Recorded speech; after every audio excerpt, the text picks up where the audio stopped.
गोस्वामी जी ने चित्त की भूमि में जब इन तीनों को देखा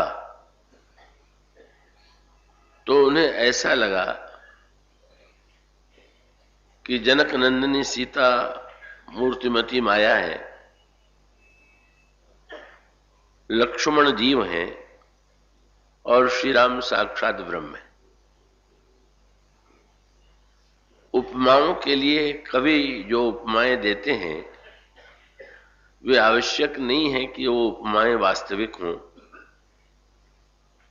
पर यहां जो उपमाएं दी गई वो उपमाएं न होकर के वास्तविक तथ्य भी का वस्तुतः श्री लक्ष्मण जीव ही हैं।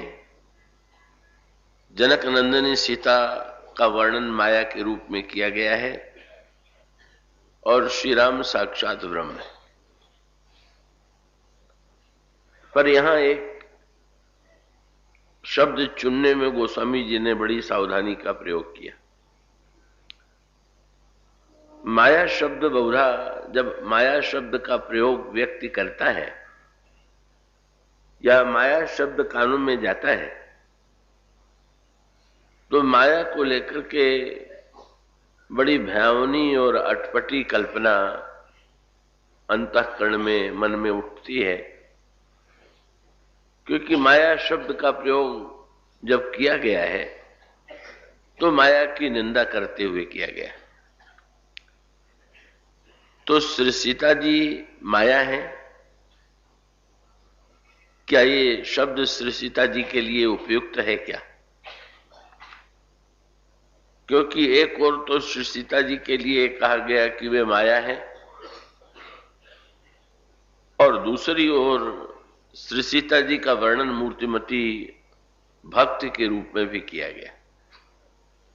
लखन राम सीता सहित राजत पर्ण कुटीर भगत ज्ञान वैराग्य जनु सोहत धरे शरीर। तो माया शब्द का प्रयोग जब करते हैं तो साधारणतया उसका अर्थ ये माना जाता है कि माया जीव को ब्रह्म से दूर बनाती या जीव और ब्रह्म के बीच में दूरी उत्पन्न करती या ब्रह्म और जीव के बीच में भेद उत्पन्न करती है। संत परंपरा में माया की बड़ी कठोर शब्दों में भर्त्सना की गई है। कबीर कहते हैं माया महा ठगिनी हम जानी, माया ठगनी है। तो श्री सीता जी यदि माया है तो उन्हें भक्ति कहने का तात्पर्य क्या? वैसे अगर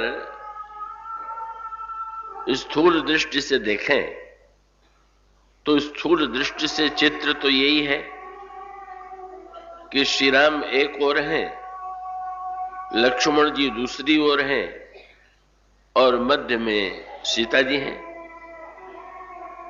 पर गोस्वामी जी ने सावधानी का प्रयोग करते हुए यहां पर माया शब्द का तो प्रयोग किया। गोस्वामी जी जब किसी ऐसे शब्द का प्रयोग करते हैं जिससे किसी प्रकार के भ्रम की संभावना हो तो उसके निराकरण के लिए वो दूसरे शब्द का भी प्रयोग करते हैं। जैसे मनु के सामने जब भगवान राम और श्री सीता जी प्रकट हुए तो गोस्वामी जी कहने लगे कि श्री राम के बाएं श्री सीता जी, पर बड़े सावधान हैं क्योंकि साहित्य में बाएं शब्द का जो प्रयोग किया जाता है वो प्रतिकूलता के अर्थ में किया जाता है। दाएं का अर्थ है अनुकूलता और बाएं का अर्थ है प्रतिकूलता। रामायण में भी इन दोनों शब्दों का प्रयोग इस अर्थ में किया गया है। दाहिन दैव होए जब हमहि राम समीप बसिय बन तबहि और भयउ बाम विधि फिरेउ सुभाऊ मोरे हृदय कृपा कर सकाऊ।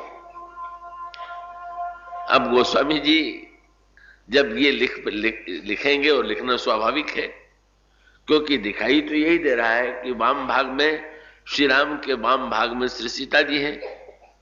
तो वाम शब्द से जो एक मस्तिष्क में विपरीत धारणा उत्पन्न होती है, उसका निराकरण करने के लिए तुलसीदास जी एक शब्द और जोड़ देते हैं। क्या? वाम भाग शोभति अनुकूला। वाम भाग में तो जरूर है, पर प्रतिकूला नहीं है, अनुकूला है।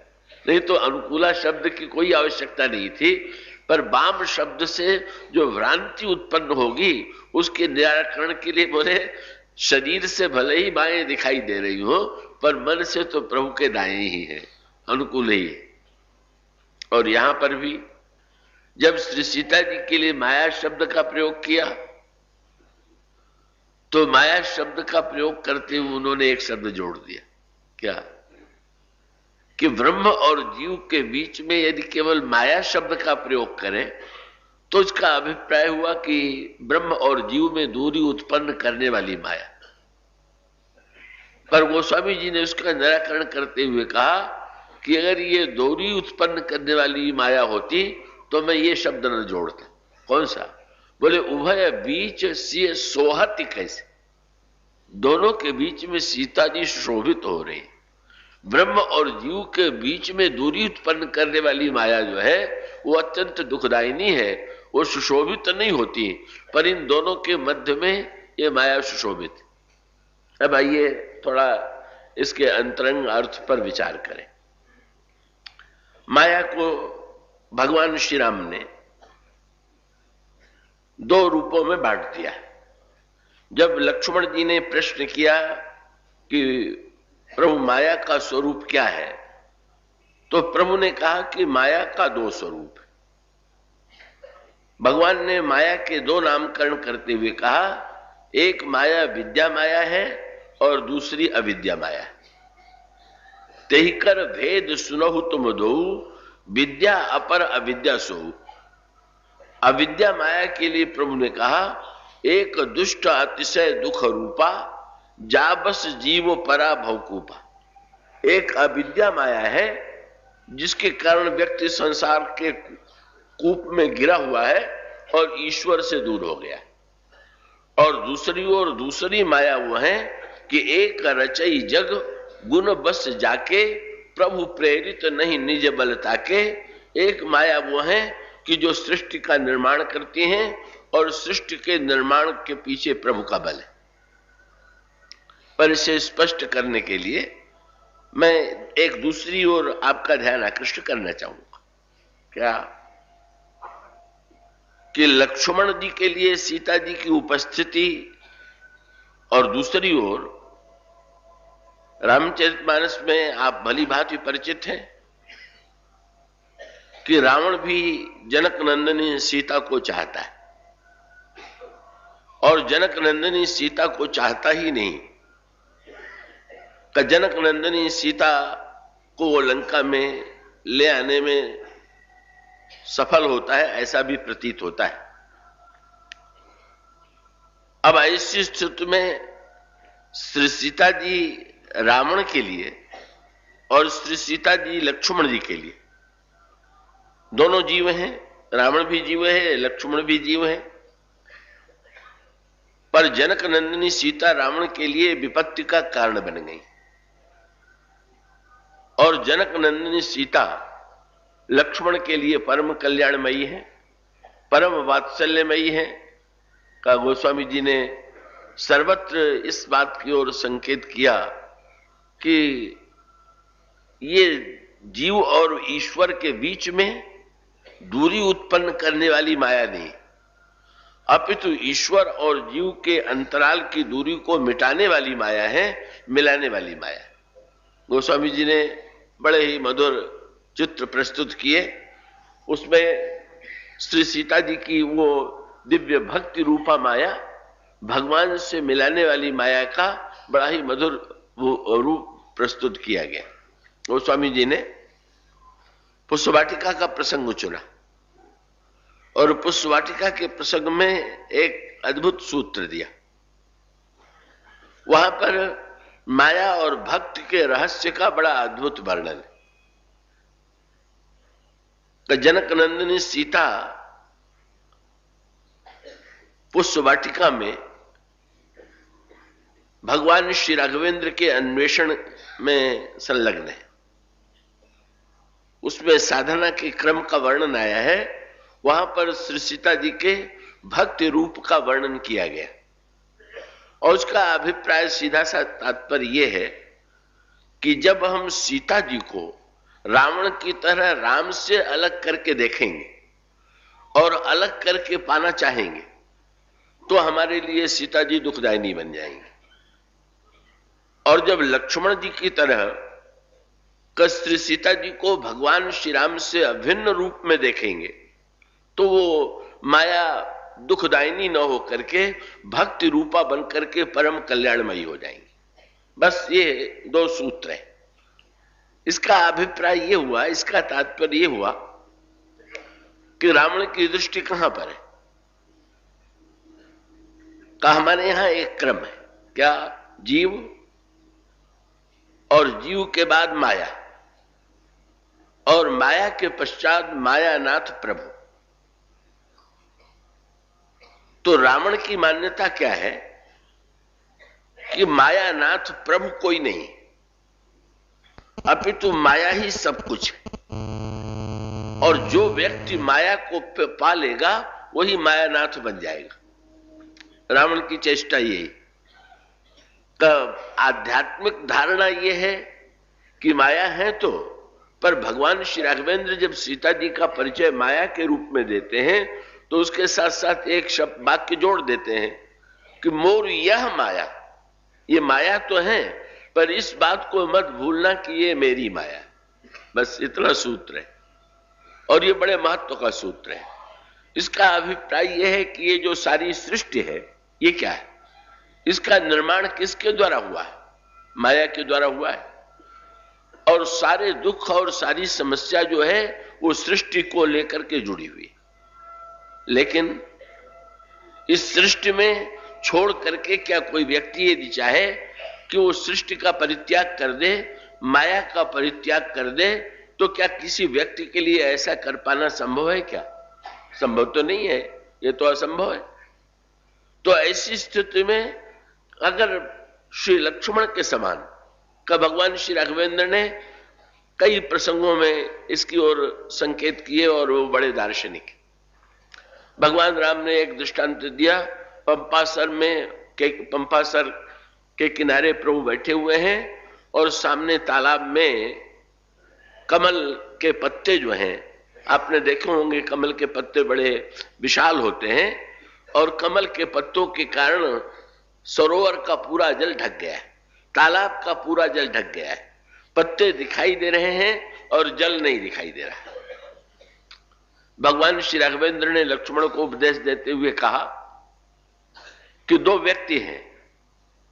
एक व्यक्ति वो है कि जो पुरैन को देख रहा है और पुरैन को देख करके, क्योंकि जल दिखाई नहीं दे रहा है, केवल पुरैन दिखाई दे रही है और उसे देख करके वो यही कहता है कि पुरैन ही, इस सरोवर में पुरैन ही पुरैन है।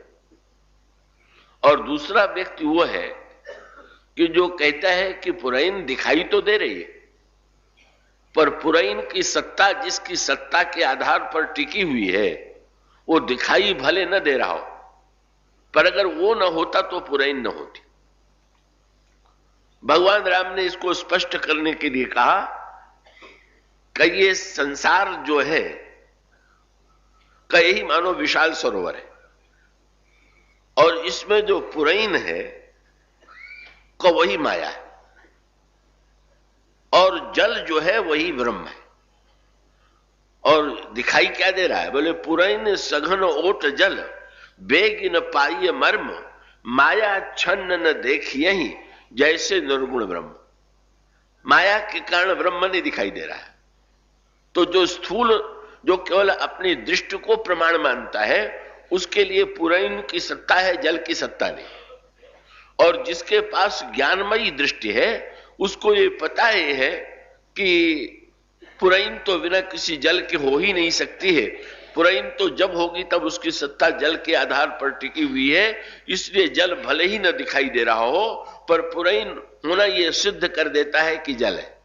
बल्कि आप जानते हैं कि ऐसा तालाब तो हो सकता है कि जिसमें पुरैन न हो, पर ऐसी पुरैन नहीं हो सकती है कि जहां पर जल न हो। और उसका अर्थ यह है, माया बिना भी ब्रह्म की सत्ता तो है, पर माया की सत्ता तो बिना ब्रह्म के नहीं।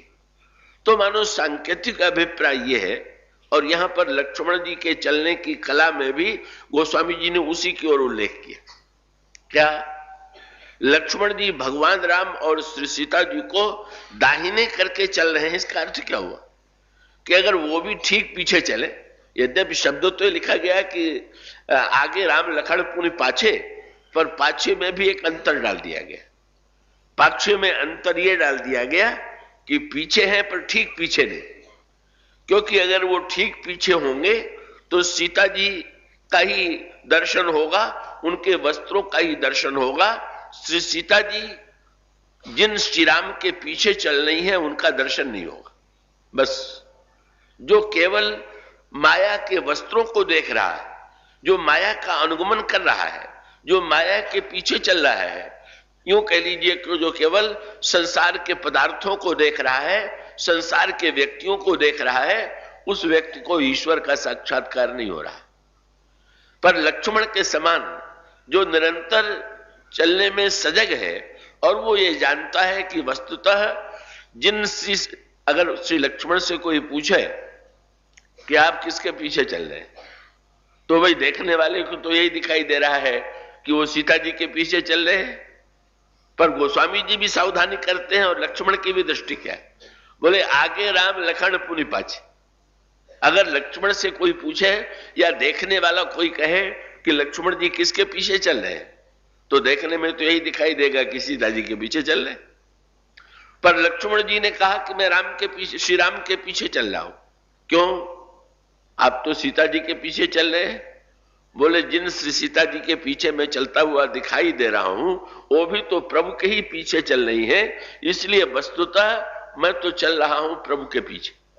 और उसका अभिप्राय यह है, संसार में जिसको संसार को दृष्टिगत रखते हुए भी भगवान दिखाई दे रहे हैं, भगवान का दर्शन हो रहा है, इसके लिए कई मधुर प्रतीक चुने गए।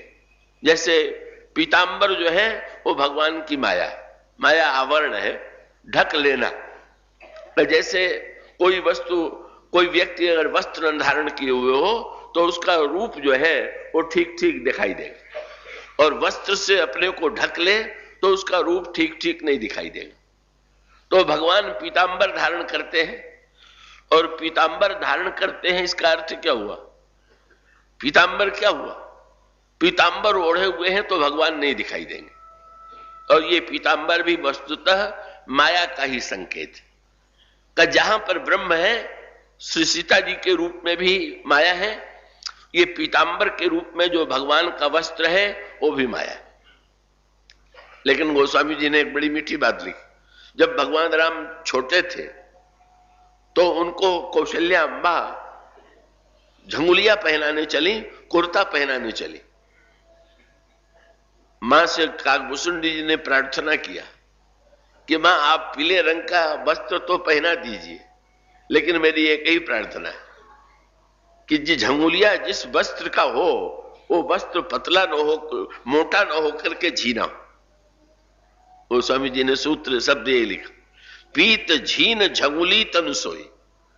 झंगुली ही नहीं, झीना शब्द उसके साथ जोड़ दिया गया। झीना शब्द जोड़ने का अभिप्राय क्या हुआ? क्यों? बोले अगर वस्त्र कहीं मोटा हो गया तो वस्त्र दिखाई देगा और प्रभु नहीं दिखाई देंगे, और झीना रहेगा तो वस्त्र भी दिखाई देता रहे पर वस्त्र की आड़ में प्रभु भी तो दिखाई देते रहे। बस ये जो संकेत, झीना आवरण जो है वो पूरी तरह से ईश्वर को ढक न ले, एक झीने आवरण के अंतराल में निरंतर हमें ईश्वर का साक्षात्कार होता रहे, ये भक्तों की भावना है, भक्तों की ये कामना है।